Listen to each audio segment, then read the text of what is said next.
આગળ વાત કરીશું છોટાઉદેપુરની તો છોટાઉદેપુરમાં સાંસદની ઔપચારિક મુલાકાતમાં પીયુઆઈ વિભાગની ખુલી છે પોલ। મહત્વના સમાચાર, છોટાઉદેપુરમાં સાંસદની ઔપચારિક મુલાકાતમાં પીઆઈયુ વિભાગની પોલ ખુલી છે। કરોડોના ખર્ચે નિર્માણાધીન જિલ્લા કક્ષાના રમતગમત સંકુલ ઉપર કોઈ સુપરવિઝન નહીં। છોટાઉદેપુર નજીક આર્ચરી એકેડમી પાસે 2 એકર જમીનમાં ₹11.60 કરોડના ખર્ચે બની રહ્યું છે જિલ્લા કક્ષાનું રમત ગમત સંકુલ। ત્યારે રાજ્યની સ્પોર્ટ ઓથોરિટી ઓફ ગુજરાત દ્વારા પીઆઈયુના નેજા હેઠળ ચાલી રહ્યું છે બાંધકામ। આમ સાંસદની મુલાકાત દરમિયાન માત્ર શ્રમિકો કામ કરતા જોવા મળ્યા હતા। કામગીરીના નિરીક્ષણ માટે વિભાગના કોઈ કર્મચારી કે અધિકારી ન હોવાને લઈને સાંસદે દુઃખ સાથે ચિંતા વ્યક્ત કરી છે।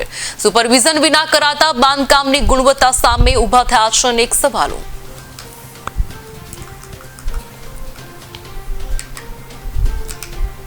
આજે છોટાઉદેપુર જિલ્લા કક્ષાના રમત ગમત સંકુલ જે બનવા જઈ રહ્યું છે એ ભવનની મુલાકાત લીધી, પરંતુ મને દુઃખ સાથે કહેવું પડે છે કે આ ભવનની અંદર માત્ર 4-5 મજૂરો જ છે।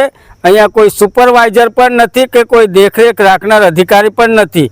ખરેખર આવું મોટું કામ સરકારશ્રીનું ચાલતું હોય અને મોટું સાહસ હોય, મોટી રકમનું કામ હોય તો ખરેખર અહીંયા સુપરવાઇઝર રહેવું જોઈએ સ્થળ પર અને સારું કામ કરાવવું જોઈએ। મારે પોતે અહીંયા નિરીક્ષણ કરવા આવવાનો એક અવસર થયો ત્યારે મને આ કેટલી પોલમ પોલ છે એ જાણવા મળી।